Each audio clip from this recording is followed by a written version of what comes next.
ప్రజలు రైతు బంధు అడగొద్దు, ప్రజలు రైతు బంధు అడగొద్దు, కరెంట్ ఏమైందని అడగొద్దు, క్వింటాల్కు 500 బోనస్ అన్నావు అదేమైందని అడగొద్దు, 2 లక్షల రుణమాఫీ ఏమైందని అడగొద్దు, ఆడపిల్లలు 2500 రూపాయలు ఏమైందని అడగొద్దు, ముసలోళ్ళు 4000 రూపాయలు ఏమైందని అడగొద్దు.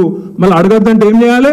రోజొక్క స్కామ్ బయటికి తేవాలి, రోజొక్క ఫోన్ ట్యాపింగ్ అయిందని బిల్డప్ ఇవ్వాలి, యూట్యూబ్ ఓనికి పైసలు ఇవ్వాలి. వాడు తెల్లారు లేస్తే కేసీఆర్ దిగిపోయినాక 4 నెలలకు కూడా వాడు తిడుతూనే ఉండాలి, మనం వింటూనే ఉండాలి. వాడు తిట్టడానికి తిట్టిన ఆనందం, వినడానికి ఇన్న ఆనందం. గిది జరుగుతున్నది. ఏంటంటే తిట్టిపిచ్చే కార్యక్రమం, గోల్మాల్ చేసే కార్యక్రమం. 6 గ్యారంటీలు పోయినాయి, 6 గారడీలు మొదలైనవి. 6 గారడీలు ఏంటి?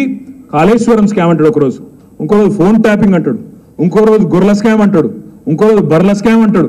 ఇవన్నీ చెప్తాడు. కానీ ఏడవైందయా 2500 రూపాయలు ఇస్తాను, 1,67,00,000 మంది ఆడబిడ్డలకు, 18 ఏళ్ళు నిండిన ఆడబిడ్డలకు ఇస్తాను కదా, ఎక్కడ పోయింది ఆ స్కీము అంటే మెమ్మెమ్మే బెబ్బెబ్బే డైలాగులు పెడుతుంది కదా. డిసెంబర్ 9 నాడు వస్తున్నా, తెచ్చుకోనోళ్ళు అర్జెంటుగా ఉరుకుండ్రి, 2 లక్షలు తెచ్చుకోండి, బ్యాంకు కోండి, నేను సంతకం పెడతా అంటివి.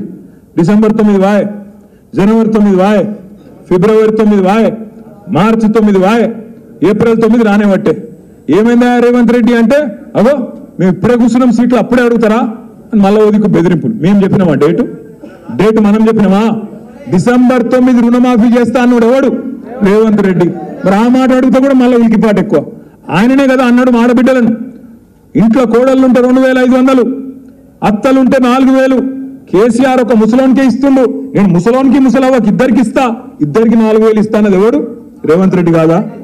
సోనియమ్మ కడుతుంది బిల్లు, సోనియమ్మ కడుతుంది కరెంటు బిల్లు అన్నాడు, మీరు గడనే కట్టకుండా అన్నాడు. ఇవాళ ఏంది పరిస్థితి? ఇవాళ వాస్తవాలు ఏంటి? మంచినీళ్ళకు దిక్కులేదు, సాగునీటికి దిక్కులేదు, కరెంటు చక్కగా రాదు, రైతు బంధు పడదు. ఆల్రెడీ ఎవరెవరైతే కాంగ్రెస్ కోట్లు వేసిండ్రో వికారాబాద్ల, తాండూరుల, చేవెళ్ళ, పరిగిల తేలుగుట్టిన దొంగలు ఉన్నారు. ఇవాళ వాళ్ళకి అర్థమైతలేదు ఎందుకు వేస్తే మీ ఓటు, ఏం జరిగిందని బాధపడే పరిస్థితి వచ్చింది. రాష్ట్రంలో ఏ ఒక్క వర్గమైన సంతోషంగా ఉందా? రైతులు సంతోషంగా ఉన్నారా? ఆటో డ్రైవర్లు సంతోషంగా ఉన్నారా? తులం బంగారము 2500 అని చెప్పి మోసపోయిన ఆడపిల్లలు సంతోషంగా ఉన్నారా? తాగునీరు లేక ఇబ్బంది పెడుతున్న పిల్లలు సంతోషంగా ఉన్నారా? ఎవరు సంతోషంగా ఉన్నారు?